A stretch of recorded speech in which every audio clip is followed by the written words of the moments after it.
This is Brandon Stubbs of TheTitleFight.com, speaking with up-and-coming featherweight prospect Julian Ramirez. Talk to him about his early start in his career, his amateur background, what keeps him so humble, and got his thoughts on some upcoming bouts here in boxing. Well, we don't want to take up too much of your time here on Sunday. I don't know if this is an off day for you or not. I just woke up. Okay.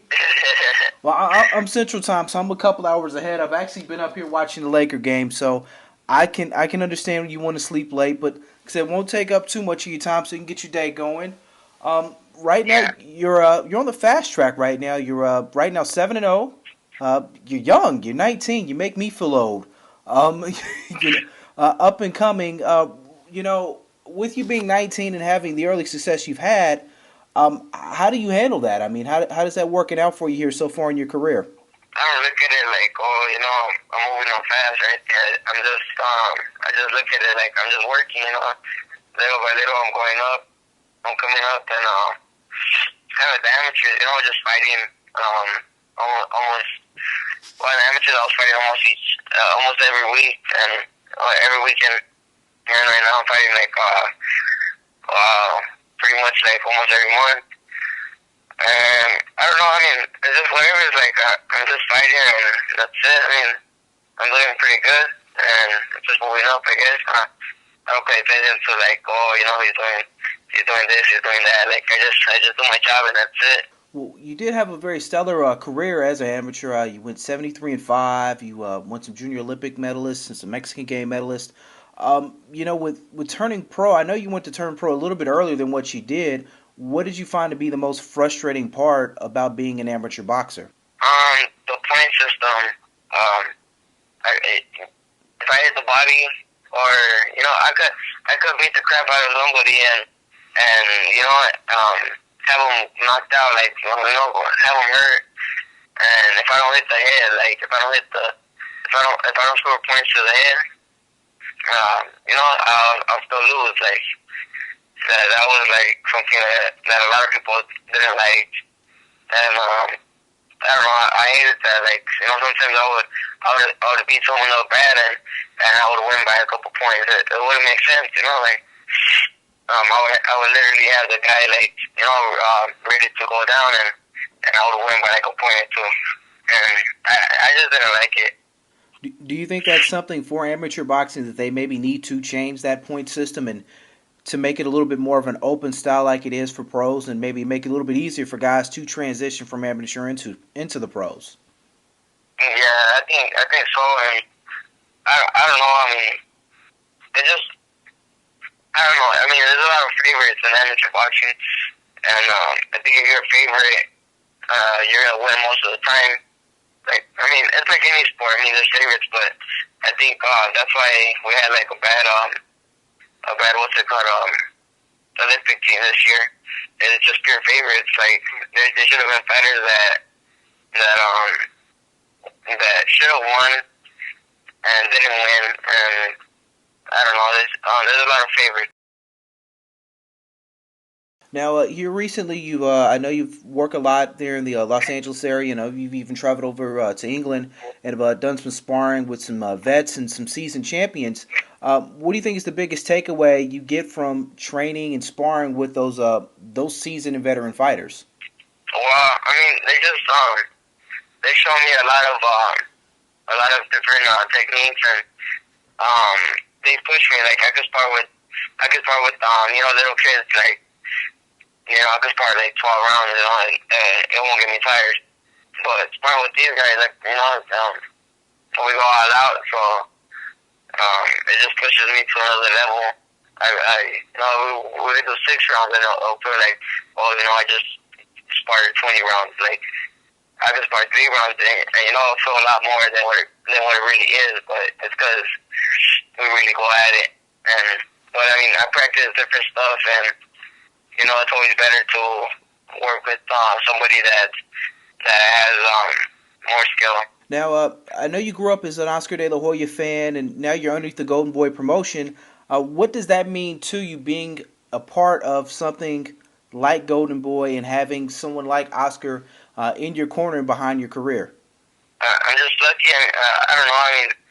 I never thought I would get signed so young, and especially to Golden Boy, it's that like we know we're gonna get signed to like smaller promotions or I never saw any of this coming. Like I mean, people would tell me like stuff like this would happen, but I wouldn't pay attention to it or anything. And it happened, and I'm lucky and I'm blessed that I got a good corner and good promotional company.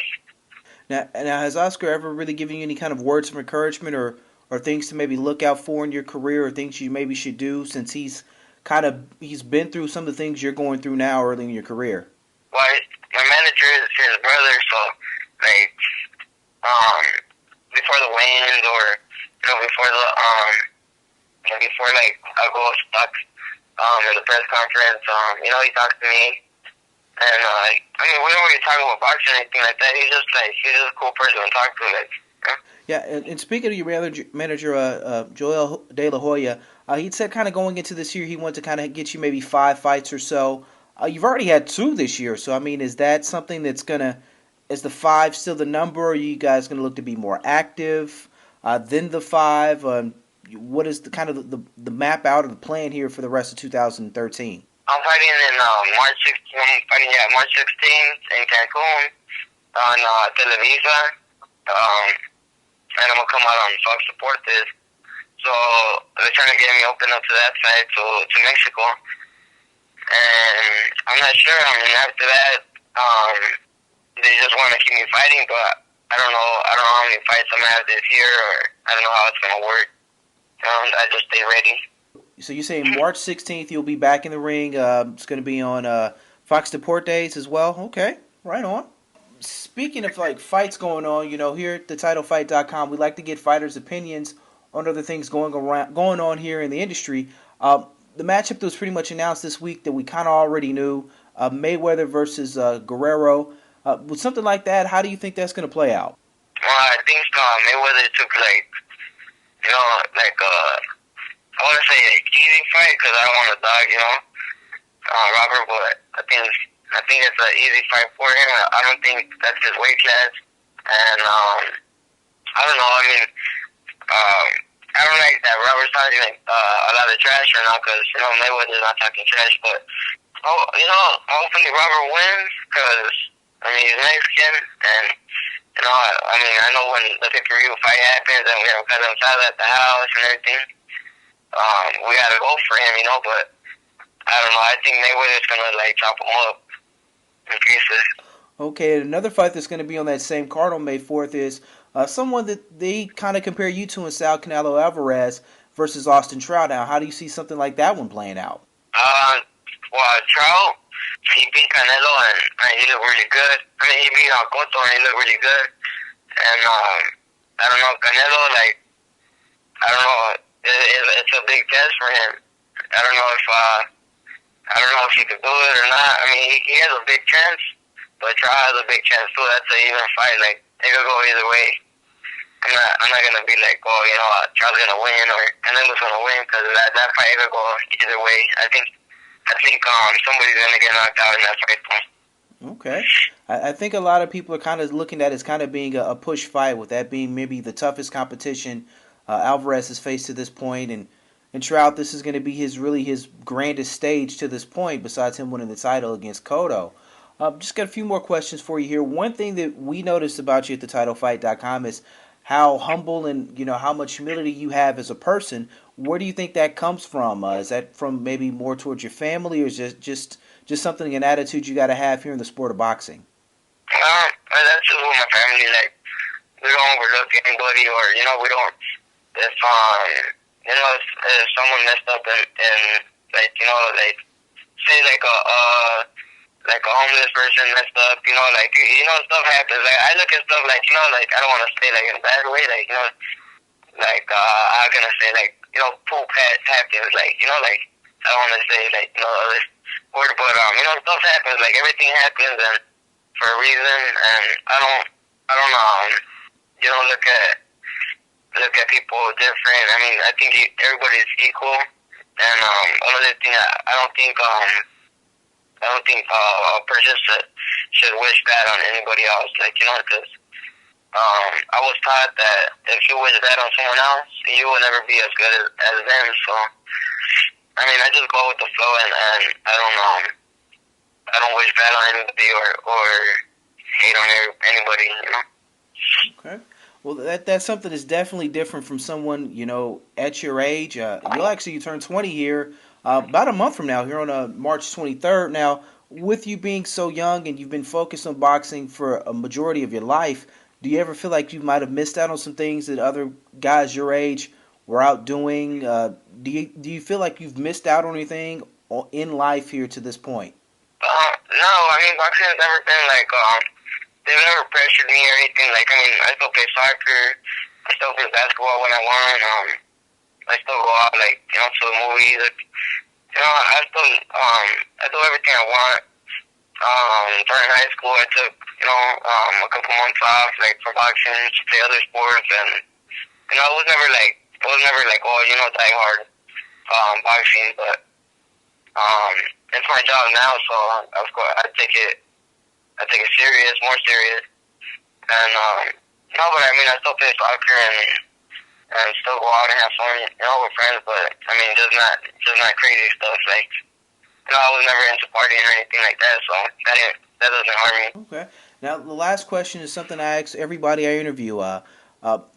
If you were to make a Mount Rushmore of boxing, 4 faces that you feel are synonymous with the sport as far as you're concerned, maybe not in a historical set, but 4 guys that you look at and say, these are the 4 guys or why I love the sport of boxing, who would those 4 people be?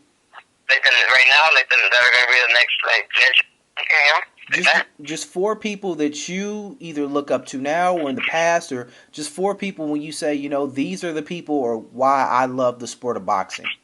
I gotta go with Finito Lopez, Salvador Sanchez, Mike Tyson, Chavez, and Oscar. De La Hoya. Okay. Those are all like. I think you put them all together. That's a good person, right? Yeah, that would make a definite good monument. I know you had to throw Oscar in there. If not, Golden Boy would not be too happy about that. But definitely Oscar deserves to be there. He's the brains. He's the brains of the operation right there. Absolutely, absolutely. I mean, he's earned that spot. He's definitely done everything in his career to earn that spot. Well, Julian, we appreciate you taking our time here this morning. Like I said, you just got up.